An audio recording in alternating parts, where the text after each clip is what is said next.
Interesting story. Star receiver Stefon Diggs, Buffalo Bills, very, very unhappy. Why? Something I've been on for a long time. So 3 years ago, all of us sort of believed the AFC was going to be Mahomes and Josh Allen. It was going to be Brady and Manning. We found our guys. They're unbelievable. And then 2 years ago, we added another, Joe Burrow. Like, well, this kid's good. So we found our Brady, Manning, and Big Ben. The AFC is going to go through three guys, three-star quarterbacks, like it did Brady, Manning, Big Ben. It's going to be Mahomes, Josh Allen, and this emerging stud, Joe Burrow. And where are we today?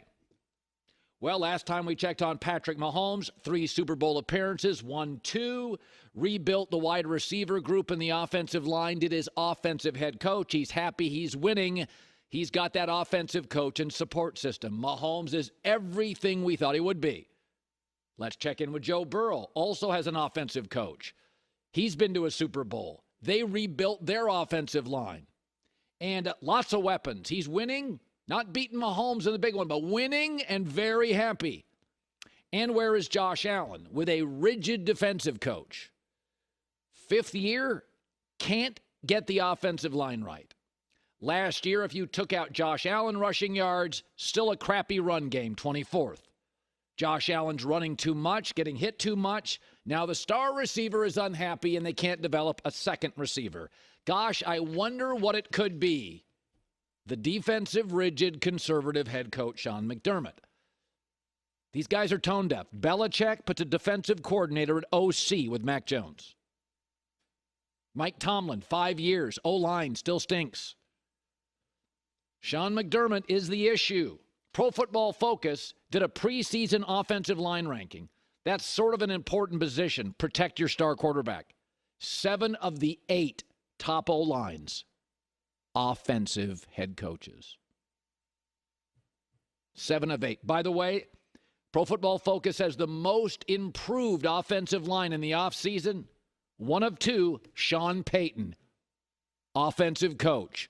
Fixed it in 3 months. Sean McDermott can't fix it in 5 years. What did he do this offseason? Went and signed another defensive lineman and gave Ed Oliver a very expensive extension. I watched Sean McDermott get out-coached by Mike McDaniel of Miami 3 times last year. One time he beat him. Another time Tua lost a walk-off field goal. And Skylar Thompson in Buffalo, cold, chilly weather, took Josh Allen to the wire. That's embarrassing.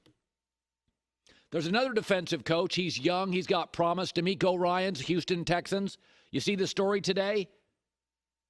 He's going to have an open quarterback competition. What? You just drafted C.J. Stroud out of Ohio State. Davis Mills tied for the NFL lead in interceptions. He's 5-19-1. He's not the guy. Give C.J. Stroud every snap today until the season starts. That's what offensive coach Frank Reich announced last week. Yeah, Bryce Young's the guy. Remove controversy, remove media questions. All DeMeco Ryans is doing is begging for the Houston media, ask, point, questions, doubt, who's the guy. The offensive coach gets it. The defensive coach is tone deaf. Davis Mills, really? That's the future? So when I see that Stefon Diggs is unhappy, Andy Reid doesn't have these problems, Zach Taylor doesn't have these problems, Sean McVay doesn't have these problems. And by the way, Kyle Shanahan, offensive coach, when Debo got unhappy for about an hour and a half, fixed it immediately, done, paid him, happy. Sean McDermott, last chance. He's the issue. Watched him get out-coached by Mike McDaniel 3 times.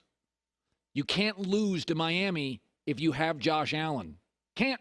Not against Skylar Thompson. Got to win going away. Not against Tua. Got to win going away. It's a quarterback mismatch. Size, strength, mobility, arm strength. Got to win going away. All right, so I saw this was interesting. So Bill Simmons' podcast had Doc Rivers on it.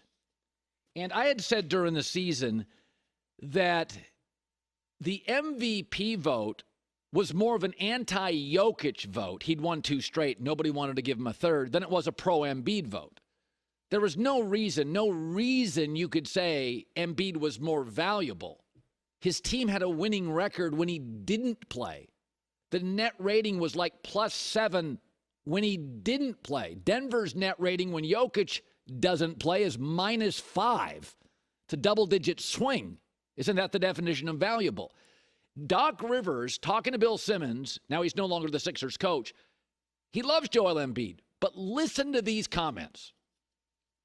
Number one, he has to be healthy in the playoffs, and this was the healthiest, but he still wasn't 100%. Then number two for Joe is he's got to make all his players better in the playoffs. And he has the ability. Now, I stayed on him daily. He's just got to do that on a consistent basis, not just on the court, but also off the court. And so fighting that early on when I first got there was huge.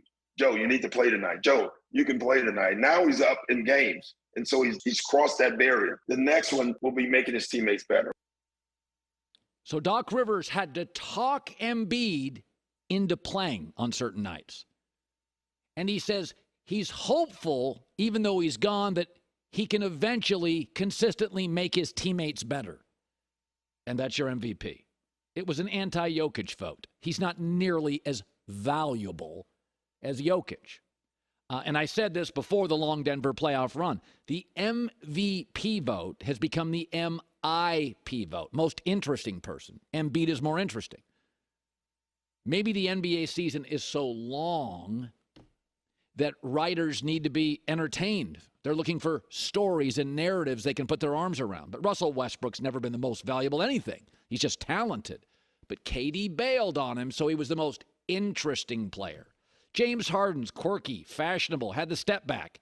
He's never made anybody significantly better, but he was the most interesting player in the league. And Embiid is interesting. He's funny. He's very social. He's hard not to like. But he's not more valuable. I know. Colin, can't count the playoffs. This is a regular season award. I know. I looked it up.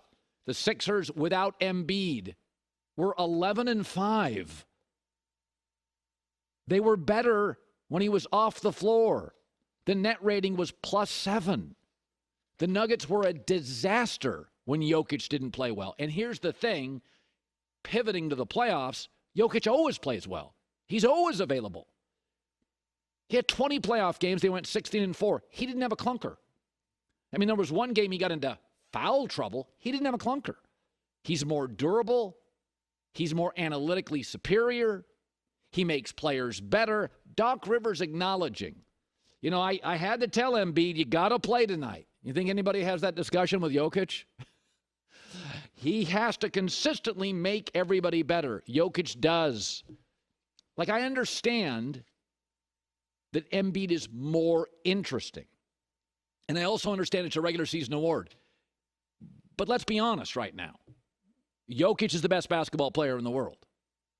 Embiid, when he's playing, we watch this during the playoffs. A lot of times his team stands around and watches him dribble. I like Embiid, but there was an argument that really the MVP, if not Jokic, was Giannis. He was the number 1 seed. He, for a player that played at least 50 games, had the highest win-loss percentage record. You could argue it was Jokic, Giannis, Embiid, or Giannis, Jokic, Embiid. But the MVP has become the MIP. And Embiid, I'll say this, is very interesting and very likable and very funny and very talented. But I thought those comments by Doc Rivers to Bill Simmons, kind of eye-opening. I know, it's a regular season award. I know. Look at the net rating. Look at the win-loss record when he didn't play. Look at elevation of others. It felt like it was an anti-Jokic vote. And by the way, nobody hates Jokic. That's a silly narrative. Nobody hates Jokic. He's not the most fascinating player. But nobody hates. David Robinson wasn't fascinating. Duncan wasn't fascinating. Nobody hated Tim Duncan.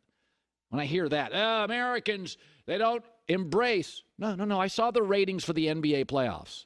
They were the highest in 5 years. I saw the ratings for the finals, a tick below the dynastic Warriors and the Celtics, huge brand. So people like watching Jokic. His game's got a little garbage element to it, a lot of putbacks and long and not dynamic. Nobody hates Jokic. That's just outrageous. You don't win the MVP twice if people hate you. His game is not the most flamboyant. He looked weird at the All-Star game. Like he literally didn't fit at the All-Star game. That's okay. Not every great player does.